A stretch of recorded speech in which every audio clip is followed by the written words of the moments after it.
Friends আসসালামু আলাইকুম নমস্কার সকলে কেমন আছো আশা করছি আমাদের ব্লগ যেখান থেকে দেখছো সবাই খুব ভালো আছো আর সুস্থ আছো। দেখো সকাল সকাল পাস্তা দিয়ে তোমাদের সঙ্গে ব্লগ শুরু করলাম।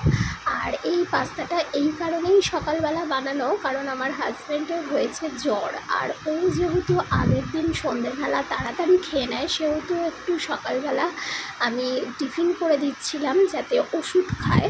আর আজকের রান্না হবে আমাদের লাউ শাক, আর হচ্ছে এদিকে আমি ডাল সিদ্ধও বসিয়ে দিয়েছি, আর এদিকে ফ্রিজ থেকে বার করে রাখা লাউ শাক, আর এখানে ওদেরকে দিয়ে দিয়েছি টিফিন, আর রয়েছে আমার জন্য, আমি খেয়ে তারপর কাজে লাগবো।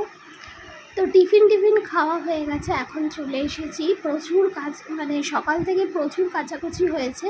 সেই দূরে দেখতে পাচ্ছ যে ব্ল্যাঙ্কেটটা শোকাচ্ছে, সেটা আজকের সকাল সকাল কেচে দিয়েছি। ওটার থেকে যে কত ধুলো কত নোংরা বেরিয়েছে যে কি বলবো। সকাল থেকে মানে রাত পর্যন্ত, ঘুম থেকে ওঠা থেকে আর শুতে যাওয়ার আগে পর্যন্ত রাতে প্রতিটা কাজ কিন্তু সম্পূর্ণ করে তবেই আমাকে ঘুমাতে যেতে হয়, কারণ একের পর এক কাজগুলো আমি সুন্দরভাবে গুছিয়ে নিই। এখানে যেমন কি সকালবেলা ব্ল্যাঙ্কেটটা কেচে দেওয়ার পর এক রাশ জামা কাপড় কেচেছি, আর ওইদিকে রান্নাটাও সকাল সকাল বসিয়েছি যাতে এদিকে কাচাকুচি আছে। তো এইদিকে আমি শেডের তলায়, মানে অত্যাধিক গরমের জন্য শেডের তলায় জামা কাপড়গুলো মেলে দিচ্ছি, কারণ এই যে রোদ্দুরটা উঠেছে সেই রোদে কিন্তু জামা কাপড় দিলে মানে একদম কালার চলে যাবে, কালারের কিচ্ছু থাকবে না। তো যাই হোক, এখানে শেডের তলায় আমি জামা কাপড়গুলো দিলাম, আর যেগুলো উজালা দেওয়া জামা কাপড় সেগুলো কিন্তু এই সিঁড়ি ঘরেই দিই, কারণ এগুলো তো আরও যদি রোদ পড়ে বা রোদের তাপটাও লাগে তো সাদা সাদা হয়ে যায়, তার জন্য এটাকে আমি সিঁড়ি ঘরে মেলে দিচ্ছি। তো কাজকে ঠিকঠাক গুছিয়ে করবার জন্য সময় সাপেক্ষ সব কিছুই খুব ভালোভাবে বার করে নিয়ে মানে কোনটার পর কোনটা কাজটা করব সেগুলো ভেবে চিনতে তবেই কিন্তু কাজ করতে হয়। আজকে যেমন আমি রান্না করে তারপর কাজ বন্ধুরা, দুপুরের খাওয়া দাওয়া কমপ্লিট হয়ে গেছে। তোমাদের সাথে আজকে আর কিছু শেয়ার করিনি। লাউ শাক হয়েছে, ডিম ভাজা হয়েছে, ডাল হয়েছে, এগুলোই হয়েছিল। আর এই যে এখন কিছু কাপড় জামা শুকিয়ে গেছে সেগুলো নিয়ে এলাম, বাকি এখনও আছে শোকাচ্ছে। তো এখন একটু মেয়ের সাথে রেস্ট নেব, তো চলো সঙ্গে থাকো। তো দেখো সন্ধ্যাবেলা তো আমি থাকি না, সন্ধ্যাবেলা আমার যে দোকান আছে আমি সেখানে চলে যাই। এবারে যখন আমি 9:30টার দিকে বাড়িতে আসি তখনও কিন্তু সংসারের কাজগুলো আমাকে করে যেতে হয়।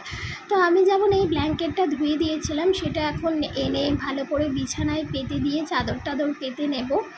আসলে কি প্রতিটা মেয়েরই হয়তো সংসারের কাজ থাকে বা খুব সুন্দরভাবে দায়িত্ব সহকারে করে, আর সকাল থেকে রাত পর্যন্তই করে, কিন্তু আমার এই সকাল থেকে রাত অবধি কাজ কিন্তু প্রতিটা খুব মানে দায়িত্ব সহকারে করা, আর প্রতিটা কাজ কিন্তু নিজে হাতে করি। যেহেতু আমার নিজের সংসার সেহেতু আমি আমার কোনো পরিচারিকা বা কাজের লোক নেই, আমি সব কিছুই নিজে হাতে করি। তবে হ্যাঁ, অনেকে নিজে হাতে করে ঠিক আছে, কিন্তু তাদের এক্সট্রা কাজ থাকে না। আমার কিন্তু একটা দোকান আছে, সেই দোকানটাও আমাকে সামলাতে হয়, তারপরেও এই ঘরের কাজকর্ম, বাচ্চা, সমস্ত কিছু। এক কথায় বলতে পারো তোমরা, মানে একটুও সময় পাই না, শুধু বিকালে একটু সময় পাই, মেয়েটাকে নিয়ে একটু রাস্তার দিকে দাঁড়িয়ে থাকি। মানে সময় পাই বলতে কি, মানে ওকে নিয়ে একটু বেরোই আধা ঘন্টার জন্য। আর এদিকে যে কাপড় জামাগুলো ধুয়ে দিয়েছিলাম সেগুলো এখন গুছিয়ে নিচ্ছি।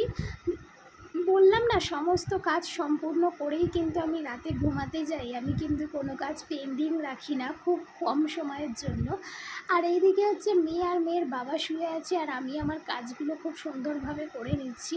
আর যা গরম পড়েছে সত্যি কথা বলতে কি ব্লগ মানে ভীষণ টাফ হয়ে যাচ্ছে, ভালো লাগছে না এরকম। তাও তোমাদের সঙ্গে এই ছোট্ট ভিডিওটা শেয়ার করলাম। তোমাদের যদি ভালো লেগে থাকে, যারা নতুন তারা আমার চ্যানেলকে কিন্তু প্লিজ সাবস্ক্রাইব করো, আর লাইক কমেন্ট শেয়ার অবশ্যই করো।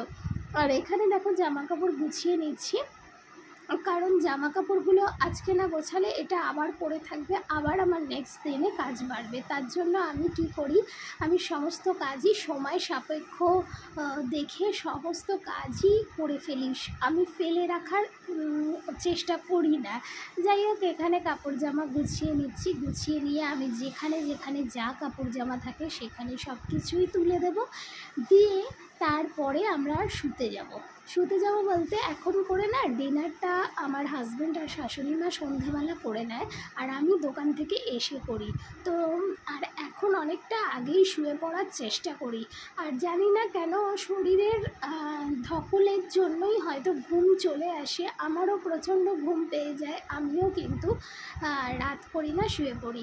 আর আমরা যখন ব্লগ এডিট করি সেটা কিন্তু আমি এখন সকালের দিকেই ব্লগ এডিট করি, ঘুম থেকে উঠে ব্লগ এডিট করে তারপরে কাজে হাত দিই, কিন্তু কিছু করার নেই, রাত্রেবেলা সময় দিতে পারি না, প্রচণ্ড ঘুম চলে আসে। আর এদিকে হাজব্যান্ড আমার সাথে কথা বলছে আর আমি কাজগুলো সুন্দরভাবে করে নিচ্ছিলাম, আর আমরা তিনজন মিলেই এখানে গল্প গুজব করছি। তো চলো, টাটা, বাই, আল্লাহ হাফিজ।